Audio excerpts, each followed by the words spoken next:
এই যাত্রায় ট্রেনে স্বস্তি মিললেও বাসে দুর্ভোগ রয়েছে বাড়তি ভাড়া নেওয়ার অভিযোগও। স্বরাষ্ট্র উপদেষ্টা জাহাঙ্গীর কমলাপুর রেল স্টেশন ও মহাখালী বাস টার্মিনাল পরিদর্শনে এসে টিকিট কালোবাজারিদের বিরুদ্ধে কঠোর হুঁশিয়ারি দিয়েছেন। বিস্তারিত সুমাইয়া খানের রিপোর্টে। এখন যে কোনো ব্র্যান্ডের পুরাতন এসি বদলে নতুন ওয়ালটন এসিতে উপভোগ করুন 25% ছাড়। প্রিয়জনের সঙ্গে ঈদ উদযাপন করতে বাড়ি ফেরার আনন্দঘন যাত্রা। আজ থেকে শুরু হয়েছে ঈদের প্রথম দিনের আনুষ্ঠানিক যাত্রা। তবে অন্যান্য বছরের তুলনায় এবার ট্রেন যাত্রী চাপ অনেকটাই কম। স্বস্তি নিয়ে যাচ্ছেন ঘরমুখো মানুষ।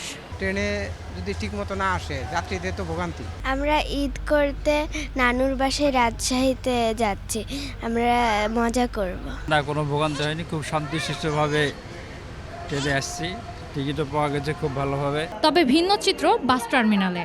অনেক যাত্রী বলছেন ভোগান্তিতে পড়তে হচ্ছে তাদের। অতিরিক্ত ভাড়া আদায়েরও অভিযোগ রয়েছে তাদের। ঈদের টাইম আসলে এরা যে সিন্ডিকেটটা করে, মানে সেটা পাবলিক ভোগান্তি। ভাড়া একটু বেশি মনে হয় আর কি, অনেক বেশি।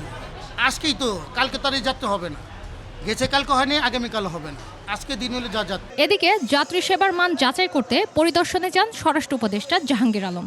তিনি কমলাপুর রেল স্টেশন ও মহাখালী বাস টার্মিনাল ঘুরে দেখেন।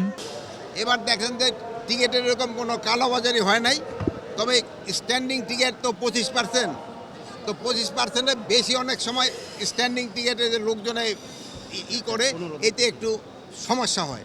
ট্রেন স্টেশন ও বাস টার্মিনালে টহল দিচ্ছে আইন শৃঙ্খলা বাহিনী, যাত্রীদের সহযোগিতা করছে। সুমাইয়া খান, 21 টেলিভিশন, ঢাকা।